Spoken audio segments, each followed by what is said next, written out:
আল্লাহ রাব্বুল আলামিন বলছেন وقال الرسول يا رب إن قومي اتخذوا هذا القرآن مهجورا সুবহানাল্লাহ।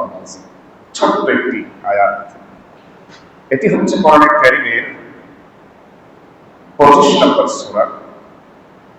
সূরাটি রয়েছে 18 নম্বর পারাতে, 6টি রুকু শেষ রুকু, 6 নম্বর রুকুর মধ্যে এই আয়াতটি রয়েছে। সূরাতুল ফুরকান, যেহেতু সূরার নাম ফুরকান একটু বলেই নেই। আমরা সকলে জানি যে কোরআনের নাম যে কোরআন, এই কোরআন ছাড়াও আরো কিছু নাম আছে এই কোরআনে। যেমন কোরআনের একটা নাম হচ্ছে কিতাব, এটি একটি নাম। এখন কিতাব বলে আল্লাহ পাক শুরুর দিকে কিন্তু বলেছেন, আপনারা সকলে জানেন। আল্লাহ রাব্বুল আলামিন বলছেন সূরা বাকারার প্রথম দিকে, যালিকাল কিতাবু লা রাইবা ফীহি হুদাল লিল মুত্তাকিন। এখানে যালিকাল কিতাব বলা হয়েছে, তার মানে কোরআনকে কিতাব বলে আল্লাহ পাক সম্বোধন করেছেন। এজন্য এর নাম হচ্ছে কিতাব। এছাড়া আরো অনেক নাম রয়েছে এই কোরআনে কারীমের ভিতরে। আল্লাহ রাব্বুল আলামিন এই কোরআনে যে নামগুলো দিয়েছেন, অধিকাংশ জায়গায় সে শব্দ দিয়ে আল্লাহ পাক কোন একটা আয়াত শুরু করেছেন, অথবা মাঝখানে বলেছেন, শেষে বলেছেন, সেই শব্দটাকে উল্লেখ করেছেন। যেমন কোরআনের আরেকটা নাম হলো জিকির। কোরআনের নাম তো শুধু কোরআনই নয়, কিতাবের পরে আবার জিকির নাম আল্লাহ পাক দিয়েছেন। যেমন আল্লাহ পাক বলছেন, সকলে সেটা জানেন, ইন্না নাহনু নাযালনা যিকরা ওয়া ইন্না লাহু লাহাফিজুন। নিশ্চয়ই আমি এই জিকিরকে, ইন্না নাহনু নাযালনা যিকরা, আমি জিকির অবতীর্ণ করেছি এবং এর হেফাজতকারী আমি আল্লাহ পাক নিজেই এর সংরক্ষণকারী। আমি জিকির নাযিল করেছি। জিকির মানে এখানে কোরআন। এই জিকির একটা কোরআনের নাম। সবগুলো বলা সম্ভব হবে না। আল্লাহ রাব্বুল আলামিন এই কোরআনে কারীমের আরেকটা নাম দিয়েছেন ফুরকান। আল্লাহ পাক সূরা ফুরকানের শুরুর দিকে বলেছেন, তাবারাকাল্লাযী নাযালাল ফুরকানা আলা আবদিহি লিয়াকুনা লিল আলামিনা নাযীরা। নাযালাল ফুরকান, আল্লাহ পাক এখানে সম্বোধন করেছেন বরকতময় সেই সত্তা যিনি ফুরকান নাযিল করেছেন। এবং রাসূল করিম সাল্লাল্লাহু আলাইহি ওয়াসাল্লামকে জমিনে আল্লাহ পাক সতর্ককারী হিসেবে, এই কিতাবের মাধ্যমে সতর্ককারী হিসেবে আল্লাহ পাক প্রেরণ করেছেন। এটি সেই ফুরকান। ফুরকান শব্দের অর্থ সত্য এবং মিথ্যা পার্থক্যকারী, এজন্য একে ফুরকান বলা হয়। এবার আসুন এই কোরআনে কারীমের সূরাতুল ফুরকান ৭৭টি আয়াতের ভিতরে ৩০ নম্বর আয়াত ছোট্ট একটি আয়াতে কারীমা তেলাওয়াত করেছেন। আল্লাহ পাক বলছেন, আল্লাহ রাব্বুল আলামিন যে কথাটি বলেছেন আয়াতের ভিতরে, এই কথাটা মূলত আমার আপনার প্রিয় নবী মুহাম্মদুর রাসূলুল্লাহ সাল্লাল্লাহু আলাইহি সাল্লামের কথা। এই বক্তব্যটা নবীজির বক্তব্য। আল্লাহ পাক সেটাই তুলে ধরেছেন। নবীজি বলেছেন, وقال الرسول يا رب إن قومي اتخذوا هذا القرآن مهجورا। وقال الرسول, আর রাসূল বলছেন, বার্তাবাহক বলছেন, নবীজি বলছেন। এজন্য আল্লাহ পাক রাসূল দিয়েছেন শুরুতে, ইয়া রাব্বি, হে আমার রব, নবীজি এটা আল্লাহ পাককে বলছেন, হে আমার রব, ইন্না নিশ্চয়ই ইন্না কওমি ইত্তাখাযু হাযাল কুরআন মাহজুরা, নিশ্চয়ই হে আমার রব, নিশ্চয়ই ইন্না কওমি, কওম মানে তো জাতি, আমার গোষ্ঠীরা, নিশ্চয়ই আমার কওম, আমার জাতিরা এই কোরআনকে তারা বর্জন করেছে, এই কোরআনকে তারা ত্যায্য করেছে, এই কোরআনকে তারা অমান্য করেছে। এখন এই মাহজুরা শব্দের অনেক ব্যাখ্যা আছে, যার একটি হচ্ছে অর্থ হচ্ছে বর্জনকারী। দেখো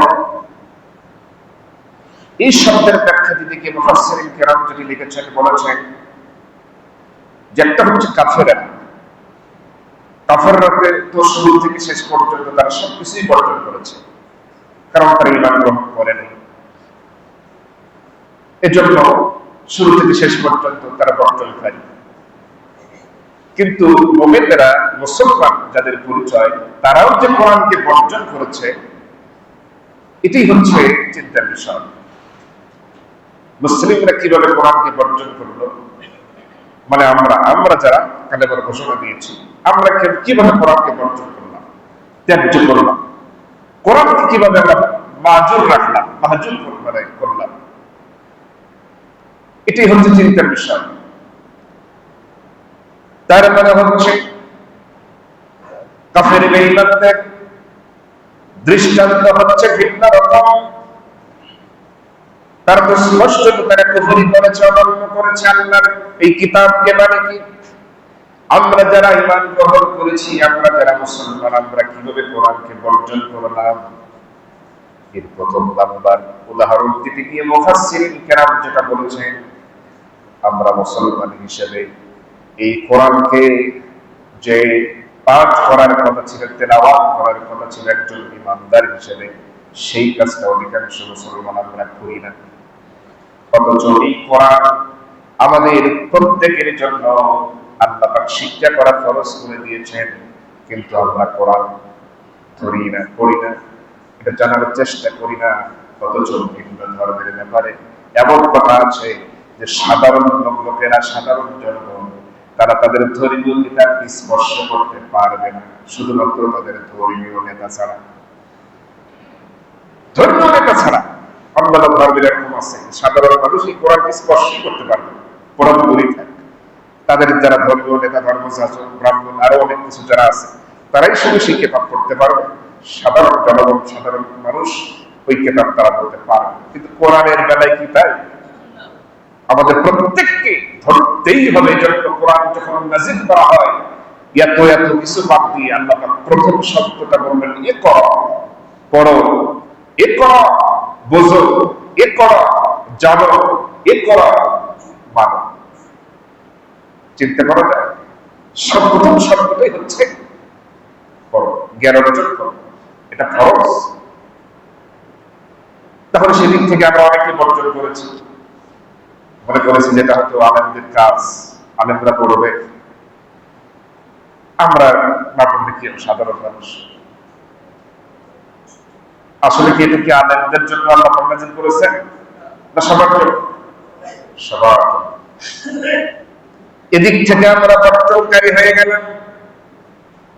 আর কাফেরদের দৃষ্টান্ত হলো তারা কিভাবে বর্জন করেছে, নিজেরাই বর্জন করেছে, অমান্য করেছে, অস্বীকার করেছে এমনটা নয়, আর অন্যান্যদেরকে তারা যাতে কোরআনের কাছে না আসতে পারে, এই জন্য সব ধরনের প্রচেষ্টা তারা করেছে। আল্লাহ পাক তা উল্লেখ দিয়েছেন কোরআনে কারীমের ভিতরে, وقال الذين كفروا لا تسمعوا لهذا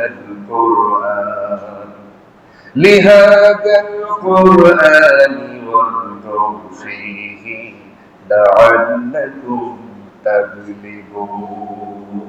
وقال الذين كفروا، আর কাফেররা বলে, লা তাসমাউ লিহাযাল কুরআন, তোমরা এই কোরআন শোনো না, কোরআনের কাছে যেও না। চিন্তা করে, লা তাসমাউ, তোমরা কোরআন শোনো, এরপর ফিহি, তোমরা কি করো, ওখানে প্রয়োজনে তোমরা একটা হট্টগোল তৈরি করো, একটা ফাসাদ সৃষ্টি করো, গন্ডগোল লাগাই দাও, যাতে কোরআন শুনতে না পারে। কারণ যারা একটু জ্ঞানী তাদের ভিতরে কাফেরদের মধ্যে অনেকেই তো জেনেই অস্বীকার করেছে, জানে যেটা এই বাণী সত্য, কিন্তু মানবে না। মানতে গেলেই তো সবচাইতে বড় আকর্ষণীয় যে বিষয়টা, সেটি হচ্ছে তাদের ক্ষমতার মস্তকটা দাঁড়া দেবে। এজন্য কাফের এই নেতারা তারা চিন্তা করল, যদি আমাদের মস্তককে বাঁচাতে চাই, ক্ষমতার চেয়ারকে বাঁচাতে চাই, এ কোরআন শুনতে বাধা দিতে হবে, হট্টগোল তৈরি করতে হবে। যেখানে কোরআনের আলোচনা হবে, যে কোনো কায়দা হোক, এখানে একটা চক্রান্ত করে এই পরিবেশটাকে নষ্ট করে দিতে হবে। এটা হচ্ছে কাফেরদের চিন্তা। আর যদি এমনটা হতো, কাফেরেরা যদি এটা বুঝতে পারত যে এই কোরআন পড়ার কারণে, শোনার কারণে আমার ক্ষমতার চেয়ারের কোনো পরিবর্তন হবে না, ক্ষতি হবে না, তারা আমল করবে, জিকির আজকার করবে, ভালো ভালো কিছু কাজ করবে। এই ধরনের কাজ করলে তাদের কোনো সমস্যা ছিল না, তাদের দুশ্চিন্তার কোনো কারণ ছিল না। কিন্তু যখন তারা সামারাইজ করে সম্পূর্ণ কোরআনের এই বাণীগুলোকে সামারাইজ করে যখন তারা বুঝতে পারলো এটা তো যেন তেন কেতাব নয়, যেন তেন কালাম নয়, এই কালাম যদি চলতে দেওয়া হয়, শুধু আমার চেয়ার দূরের কথা, গোটা পৃথিবীর সমস্ত চেয়ারের চাকা পরিবর্তন হয়ে যাবে। অতএব এটা চলতে দেওয়া যাবে না। আমার চেয়ারের চিন্তাটা করলাম, শুধু আমার চেয়ার নয়, সব জায়গায় যত জায়গায় যত চেয়ার আছে সব দাঁড়াবে। এটা তো সেই বাড়ি, এটাকে চলতে দেওয়া যাবে না। শুধু যদি আমলের কিছু তাজবি তাহলিলের ব্যাপার থাকতো, তারা বাধা দিতে বরং সহযোগিতা করতো, আরো রান্না বান্না করে খাওয়াতো, যে বাবা তোমরা খাও, জিজ্ঞাসা করো, যা লাগে দিতেছি, অসুবিধা নেই। যখনই তাদের চেয়ারের পিছনে নাড়া দেওয়ার মতো তারা বুঝতে পেরেছে, অনুভব করেছে, তখনই তারা এটাকে বর্জন করেছে। শুনতে দেওয়া যাবে না, পরিবেশটাকে নষ্ট করে দিতে হবে এবং হট্টগোল তৈরি করা লাগবে। এজন্য তারা সব ধরনের চেষ্টাই করেছে। আর আমরা যারা ইমানদার, আমরা বর্জন করেছি। আমরা কি করি? কোরআনটা পড়ি নাই, এক ধরনের বর্জন করা। আরেকটা হলো কোরআন থেকে যে বিধানগুলো আমরা নিয়েছি, সেই বিধানগুলো নিলেও জানা, নিলেও গাই। আমরা কোরআন থেকে নামাজের বিধান নিলাম, অথচ জাহিলিয়াতে এক ধরনের নামাজের পদ্ধতি ছিল। হয়তো তারা আল্লাহর সামনে সিজদা না দিয়ে তারা হয়তো ওই সমস্ত মূর্তির সামনে সিজদা দিয়ে দিত, কাবার চত্বরে সিজদা দিত, ঠিক। হয়তো তারা এক আল্লাহর উপর ঈমান আনে নাই, কিন্তু অন্য কোনো খোদার উপরে সিজদা তারা ঠিকই দিত। এরপর যদি হজের কথা বলি, আমরা হজ থেকে নিয়েছি এই কোরআনের একটা বিধান, ফরজ মনে করে হজ নিয়েছি। হজ আমরা সামর্থ্য হলে আমরা হজ করতেছি। কাফেরদের ওই জাহিলিয়াতের সময় এই হজের আমল ছিল, তারাও হজ করেছে, তারাও এটা মেনেছে। আবু জাহেলের মতো মানুষ তার জীবনে যতটুকু পাওয়া যায় 40 বারের বেশি হলো সে হজ করেছে। কতবার বলেন তো?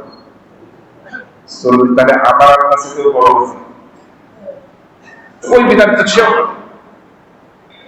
এই যে কিছু কিছু বিধানগুলো আমরা মানতেছি, জাহিলিয়াতেও এগুলো ছিল, ওরা ওগুলো মানত। এখানে সমস্যা হওয়ারই কথা না। কারণটা এই জন্য বলতে যাওয়া হয়, তখনই তো মসজিদের হুজুরের ইমামতি থাকে না। কথা বলা ঠিক কিনা?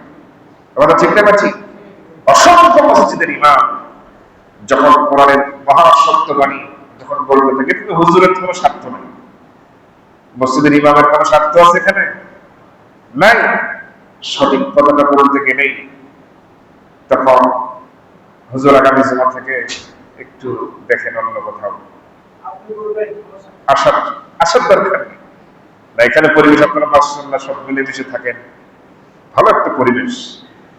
অন্তত এই মসজিদের মতো পরিবেশ যদি বাংলাদেশের প্রত্যেকটা মসজিদ হতো, সত্য কোরআনের সব কথাগুলো বলার মতো পরিবেশ আপনারা যেভাবে তৈরি করে রেখেছেন, আমি তো মনে করি অন্য কোথাও জানি না, এই মসজিদ থেকে আমার একটা অভিজ্ঞতার আলোকে যেটা আমি বুঝেছি। তারপরেও অনেকে অনেক আশা করে থাকে যে আমি কোরআনের মানে সব ধরনের কথাগুলো আল্লাহ যেভাবে বলেছেন, মানে কোনো কথা কঠিন করে বলেছেন, আমি সেই কঠিন ভাবে উপস্থাপন করি, এটা আপনার অনেকের আকাঙ্ক্ষা আছে। তারপরেও আমি চেষ্টা করি ব্যালেন্স করে কথা বলার জন্য। কিন্তু আমি যতটুকু অভিজ্ঞতা হয়েছে, এই পরিবেশটা বাংলাদেশের প্রত্যেকটা মসজিদে যদি থাকতো, আমার মনে হয় যে দিন কায়েম করতে বেশি সময় লাগতো। সুবহানাল্লাহ। গত জমায় আসতে পারি নাই, আর গত জমাতে আমার মানে গত সপ্তাহে আমার সফর ছিল সাতক্ষীরা। ওখানে গত শুক্রবারেই রওনা দিয়েছিলাম, সেখানে সফর ছিল। তো সাতক্ষীরা আপনারা তো জানেন যে কয়টা আসন, প্রত্যেকটা এমপি তারা ইসলামী আন্দোলনের এক একজন সিপাসন সবগুলো। আমার যে এলাকায় প্রোগ্রাম, সেই এলাকার কি নাকি ওনারা মানে তারা নাম দিয়েছে এটা পাকিস্তান এলাকা, মানে ওই অঞ্চলটাকে পাকিস্তান অঞ্চল বলে। এটা একটা আশ্চর্য ব্যাপার হয়ে গেল। আমি বললাম কি ব্যাপার? হ্যাঁ হুজুর, এই অঞ্চলকে পাকিস্তান বলে না। আশ্চর্য কথা।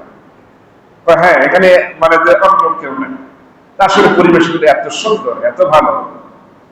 তারপর আরেকটা বিষয়, ওখানে কিন্তু হিন্দু অধ্যুষিত অঞ্চল, অধিকাংশ অনেক জায়গা আছে যেখানে অনেক হিন্দু। আপনার কালীগঞ্জ প্রোগ্রাম ছিল, কালীগঞ্জ নামটা তো সেটা বুঝতে পারছেন।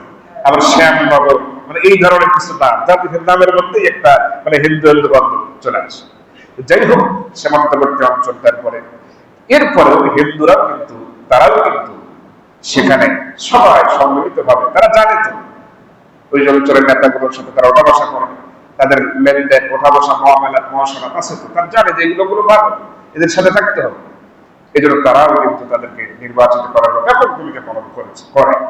এখন চিন্তা করেন, এই ধরনের অঞ্চল যদি আস্তে আস্তে বিস্তার করতে করতে গোটা বাংলাদেশে ছড়িয়ে যায়, একটি সুন্দর সমাজ প্রতিষ্ঠিত হবে। এখানে সবারই দায়িত্ব, অনেকে ভিন্ন মতে থাকতে পারে, অসুবিধা নেই, এটা আপনার ব্যক্তিগত ইচ্ছা।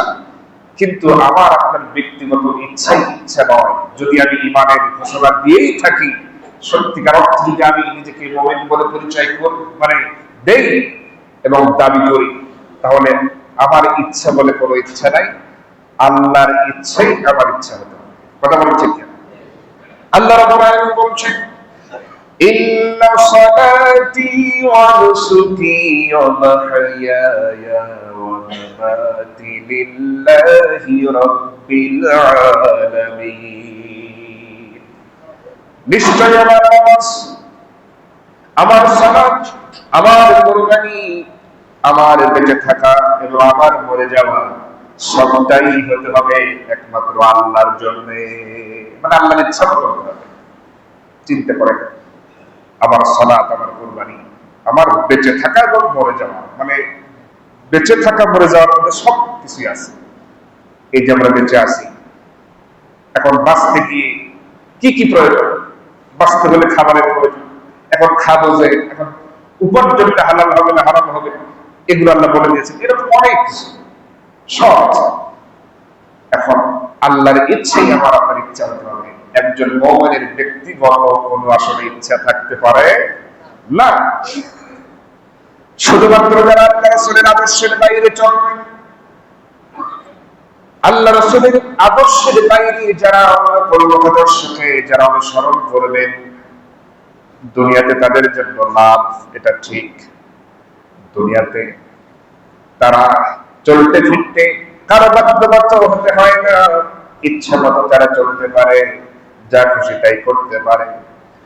কিন্তু আল্লাহ পাকের রাসূল তিনি যখন কিয়ামতের ময়দানে এই যে একটা অভিযোগ যখন দিলেন, আয় আল্লাহ, فقال الرسول ইয়া রাব্বি, হে আমার রব, আমার কওমের এই লোকেরা এই কোরআনকে তারা বর্জন করেছিল, আমার আদর্শকে তারা অনুসরণ করেন।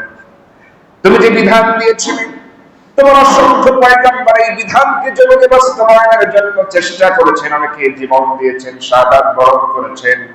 আমি নবীজি রক্ত ঝরাইছি, উহুদের ময়দানে আমার দন্দান মোবারককে ভেঙে দিয়েছে তারা। শুধু তাই নয়, আমার অসংখ্য শক্তিশালীদেরকে তারা শহীদ করে ফেলেছে। রক্ত ঝরিয়েছে, জমিনটা রক্তে লাল করে দিয়েছে।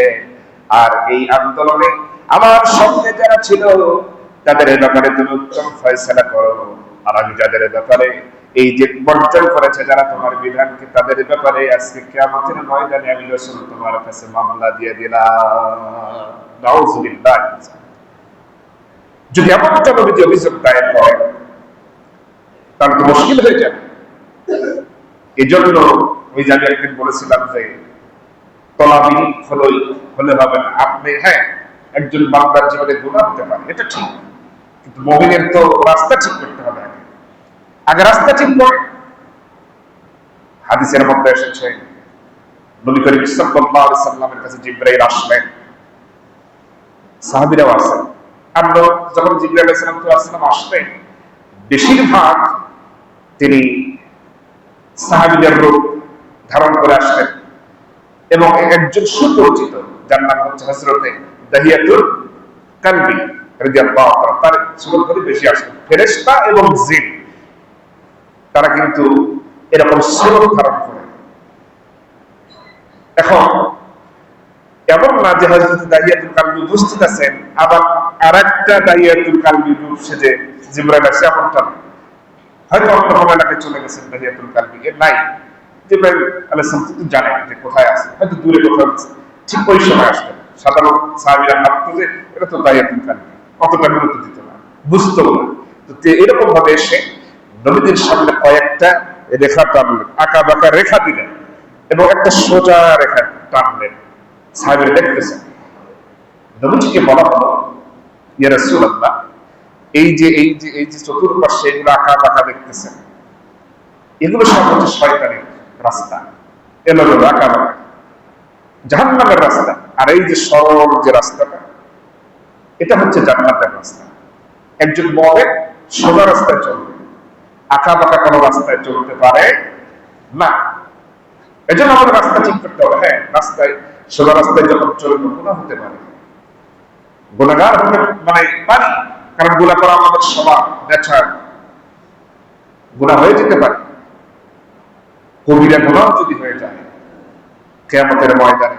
আরেকটা হাদিসের মধ্যে আছে আল্লাহ রাসূল সিজদায় পড়ে কাঁদবেন, কান্না করবেন আর বলবেন, হে আল্লাহ, আমার এই কবিরা গুনাহগারের মধ্যে তুমি আল্লাহ মাফ করে দাও। সুবহানাল্লাহ। তাই আমাদের শাফায়াতের প্রয়োজন আছে না? বলেন তো। শাফায়াত করবেন মুহাম্মদ রাসূলুল্লাহ সাল্লাল্লাহু আলাইহি ওয়াসাল্লাম। এখন তার আদর্শ যদি আমরা দুনিয়াতে না ফলো করি, তার দেখানো রাস্তায় যদি না চলি, এই শাফায়াত করবেন না, বরং এদের উল্টা মামলা দিয়ে দেবেন, গুনাহ হতে পারে। আর একজন যে কালেমার ঘোষণা দিয়েছে, রাস্তা ঠিক আছে, সঠিক রাস্তায় আছে, কালেমার ঘোষণা দিয়েছে, তাই বলে সে ইচ্ছা মাফিক কোন সিদ্ধান্ত গ্রহণ করতে পারবে? সে যে কোনো সিদ্ধান্ত নেবে আল্লাহর বিধানের আলোকে ফয়সালা করে এরপর সিদ্ধান্ত গ্রহণ করবে, নিজে নিজে কোনটা করতে পারবে না। একটা ঘটনা শোনাই। নবী করিম সাল্লাল্লাহু আলাইহি সাল্লামের নাতি পালক পুত্র জায়েদ রাদিয়াল্লাহু তাআলার সন্তান ওসামা, এই ওসামার জন্য নাম ওসামা বিন জায়েদ রাদিয়াল্লাহু তাআলা। তাকে নবীজি কিছু সংখ্যক সাহাবী সহ সৈন্য সহ পাঠালেন সীমান্তবর্তী অঞ্চলে ঝামেলা চলতেছে, এটা একটু তদারকি করার জন্য সেখানে তাকে পাঠালেন। এবার অবস্থায় হযরত ওসামা বিন জায়েদ রাদিয়াল্লাহু তাআলা ওই গ্রুপের ওই সমস্ত সৈন্যদের প্রতিনিধিত্বকারী হিসেবে দায়িত্ব গ্রহণ করে তিনি রওনা করলেন, সীমান্তবর্তী অঞ্চলে চলে গেলেন। হঠাৎ করে দূর থেকে দেখতেছেন যে বিশাল একটা বকরির পাল একদম সীমান্ত ঘেঁষা এলাকায়, এবং সেখানে একজন রাখাল দেখতে পাওয়া যায় দূর থেকে। একটু নিকটে আসলেন, নিশ্চিত হলেন যে হ্যাঁ, এটা একটা রাখাল বকরি চড়াচ্ছে একদম সীমান্ত এলাকায়। এখন হযরত ওসামা বিন জায়েদের সঙ্গে যারা ছিলেন তারা বলতেছেন যে এটা তো বকরি রাখাল, এখানে সীমান্তবর্তী এলাকায় একেবারে সীমানার কাছাকাছি, কেউ তো বকরি চড়ায় না, কারণটা কি? আরো একটু কাছে গেলেন, যখনই কাছে গেলেন ওই লোকটা, ওই রাখালটা, তখনই হযরত ওসামা বিন যায়েদ সরস সকলকে লক্ষ্য করে সালাম দিয়ে দিল, আসসালামু আলাইকুম, এরকম সালাম দিয়ে দিল। আবার বলতেছে তাকবীর, লিল্লাহি তাকবীর, আল্লাহু আকবার স্লোগান দিতেছে। এবার পেছন থেকে ওসামা বিন যায়েদ রাদিয়াল্লাহু তাআলা আনহুর সকল সঙ্গী যারা ছিলেন তারা বলতেছেন, ওসামা, আমাদের নেতা সন্দেহযুক্ত ব্যাপার, কারণটা কি? এইরকম ভাবে তাকবীর দিচ্ছে আমাদের দেখে, আবার সালামও দিয়ে দিল। অত্যন্ত ধরনের সীমান্তবর্তী অঞ্চল, যেখানে বকরি কেউ চড়ায় না, আমাদের ধারণা হচ্ছে এ নিশ্চয়ই কাফেরদের কোন গুপ্তচর হবে, এজন্য সে এইভাবে করে সালাম দিল, আবার তাকবীর বলল, বুঝাতে চাচ্ছে যে আমিও মুসলমান, নিশ্চয়ই এখানে ভেজাল আছে। এবার হযরত ওসামা বিন যায়েদ তাদের কথাই তিনিও শায়েদি, তিনিও ভাবলেন হ্যাঁ তাহলে তো তাই হবে, তাহলে দেরি করো না, এই গুপ্তচরকে তোমরা হত্যা করে ফেলো। এবার তারা কি করলো, সঙ্গে সঙ্গে তাকে হত্যা করে ফেললো। এমন অবস্থায় সেখানকার কাজ সমাধান করে ফিরে আসলেন, নবীজিকে সব ঘটনা খুলে বলা হলো।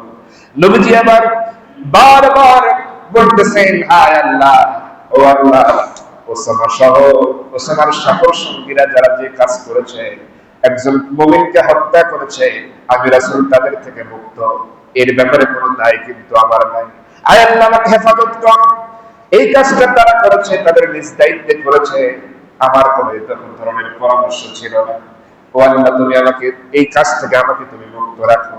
এবার সবাই টেনশনে পড়ে গেলেন, কারণটা কি?